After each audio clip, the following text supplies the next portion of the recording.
Good morning, सुप्रभात, नमस्कार, आदाब दोस्तों। ये है आपका अपना प्रिय डॉक्टर आदि कश्यप मुंबई से मानुस आपके लिए लेकर आया आपका मनपसंद प्रोग्राम पॉजिटिव कर्मा। दोस्तों आज है एपिसोड नंबर 1349 और मुझे उम्मीद है कि आज का जो एपिसोड है वो भी आपको पसंद आएगा। पश्चाताप, जल्दबाजी का पश्चाताप, ये है इसका शीर्षक।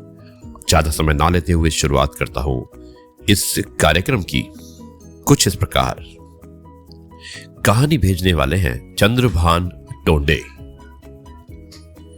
शुरुआत करता हूं इस कहानी की कुछ इस प्रकार। गरीबी से परेशान एक युवक अपना जीवन समाप्त करने के लिए नदी पर गया, लेकिन वहां एक साधु ने उसे ऐसा करने से मना कर दिया। साधु ने युवक की परेशानी को सुनकर कहा, मेरे पास एक ऐसी विद्या है जिससे जादुई घड़ा बन जाता है। तुम जो भी इस घड़े से मांगोगे वो तुम्हारे लिए उपस्थित हो जाएगा, परंतु जिस दिन घड़ा फूट गया उसी समय जो कुछ भी इस घड़े ने दिया था वो सब अदृश्य हो जाएगा।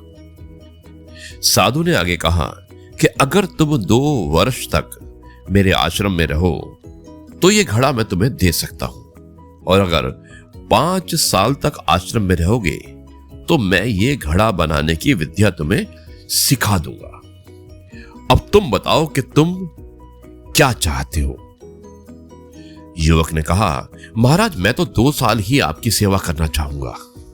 मुझे तो जल्द से जल्द ये घड़ा ही चाहिए। मैं इसे बहुत संभाल कर रखूंगा, कभी फूटने भी नहीं दूंगा। और इस तरह 2 वर्ष आश्रम में सेवा करने के बाद युवक ने ये जादुई घड़ा प्राप्त कर लिया और उसे लेकर अपने घर आ गया। उसने घड़े से हर इच्छा, जो भी उसकी इच्छा थी, वो पूरी करनी चाहिए, और वो पूरी होती भी चली गई। उसने घर बनवाया, महल बनवाया, नौकर चाकर मांगे, गाड़ी मांगी, बंगला मांगा, और वो सभी को अपनी धाक और वैभव संपदा दिखाने लगा। अब तो उसने शराब पीना भी शुरू कर दिया। एक दिन जादुई घड़ा सर पर रखकर नाचने लगा। क्योंकि शराब पी रखी थी तो जादुई घड़े को उसने अपने सर पर रखा और नाचने लगा। अचानक उसे ठोकर लगी और घड़ा गिरकर फूट गया। घड़ा फूटते ही, जैसा कि साधु ने कहा था, सब कुछ छू मंतर हो गया।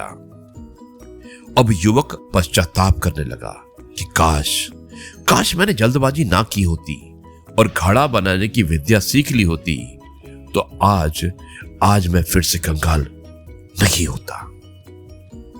दोस्तों, ईश्वर हमें हमेशा 2 रास्ते देता है। एक रास्ता वो जो आसान होता है, जल्दी वाला, और दूसरा रास्ता थोड़ा लंबे वाला होता है लेकिन गहरे ज्ञान वाला होता है।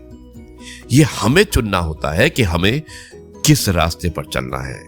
हमें आसान या जल्दी वाले रास्ते पे जाना है या थोड़े लंबे रास्ते पे, जिससे कि हमें गहरे ज्ञान की प्राप्ति हो।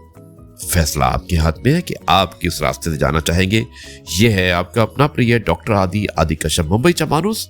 अब मैं इस कार्यक्रम को यहीं पर समाप्त करता हूं और कल आपसे फिर से मुलाकात करेंगे कुछ नई बातों के साथ। तब तक के लिए आपसे कहता हूं जय गुरु जी, शुक्राना गुरु जी।